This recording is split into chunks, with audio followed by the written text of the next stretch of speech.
Las protestas son las más multitudinarias en ese país desde 2019. Los manifestantes en Teherán y otras ciudades incendiaron comisarías y vehículos de la policía este jueves, mientras las fuerzas de seguridad seguían reprimiendo. La indignación por la muerte de Mahsa Amini, una mujer de 22 años arrestada la semana pasada y acusada de llevar vestimenta inadecuada, ha provocado protestas que han dejado un saldo de al menos 9 personas asesinadas.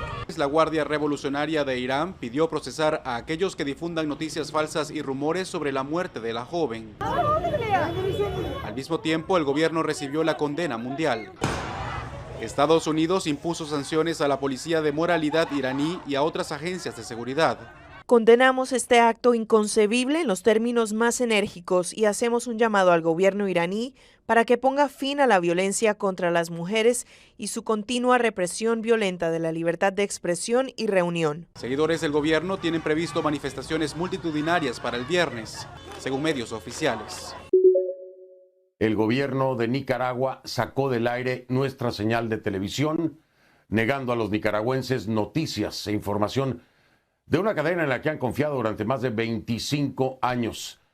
Así informó la cadena CNN en español la decisión de Nicaragua de sacar su señal de las cableras a partir de la medianoche de este miércoles. Aunque el ente regulador no ha hecho un anuncio oficial, organizaciones denuncian que la acción del gobierno es en respuesta a la posición crítica de CNN.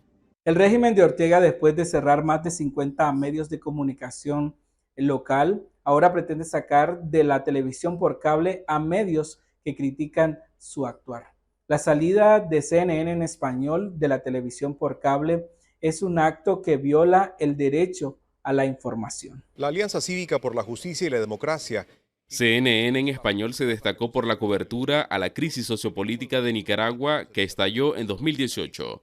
Pero también por la entrevista que el presidente Daniel Ortega dio a la cadena estadounidense durante los días más críticos del conflicto. La salida de CNN en español se da mientras los medios del gobierno fortalecen sus alianzas con los medios rusos y chinos. Desde Managua, Donaldo Hernández de La Voz de América para Tele Aruba. One man chose this war. Un hombre eligió esta guerra. Un hombre puede terminarla porque si Rusia deja de luchar, la guerra termina. Si Ucrania deja de luchar, Ucrania desaparece. El secretario de Estado de Estados Unidos, Antony Blinken, reiteró en el Consejo de Seguridad de la ONU el apoyo a Ucrania y el deseo de una salida diplomática a la guerra bajo condiciones justas. Blinken condenó también la amenaza nuclear emitida por Vladimir Putin cuando anunció la movilización de 300,000 soldados.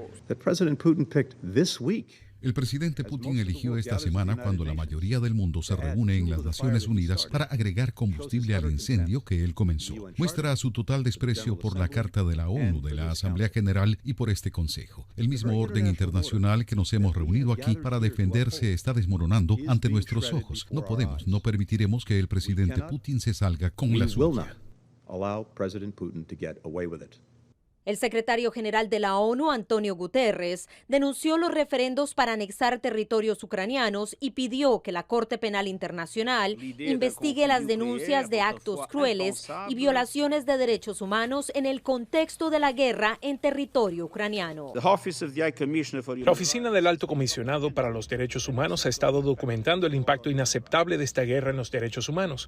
Los informes son un catálogo de crueldad, ejecuciones, violencia sexual, tortura y tratos inhumanos y degradantes contra civiles y prisioneros de guerra. Guterres aplaudió el intercambio de 200 prisioneros de guerra ucranianos por el líder de la oposición prorrusa, Víktor Medvedchuk. Esto mientras el canciller ruso Sergei Lavrov siguió defendiendo las acciones de Rusia y acusando a la Corte Penal Internacional de no ser imparciales. Notamos la creciente actividad de la justicia internacional con respecto a Ucrania y los esfuerzos para investigar los crímenes que cometió Ucrania, que se les describe como autoridades rusas. Todo esto es propaganda. Cuando fui a Bucha y fui detrás de la iglesia de San Andrés, los cuerpos que vi no eran falsos. Promosilia Mendoza de La Voz de América desde Naciones Unidas para Tele Aruba. El delito sucedió en la ciudad de Mocajuba, al norte de Brasil. La víctima fue un trabajador que solo quería cumplir su obligación de entregar la comida al cliente. Las imágenes de la cámara de seguridad muestran bien la estrategia del criminal.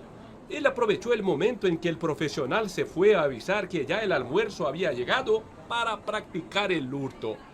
Posiblemente el mensajero solo se va a enterar para dónde se fue la comida al mirar estas imágenes en el noticiero.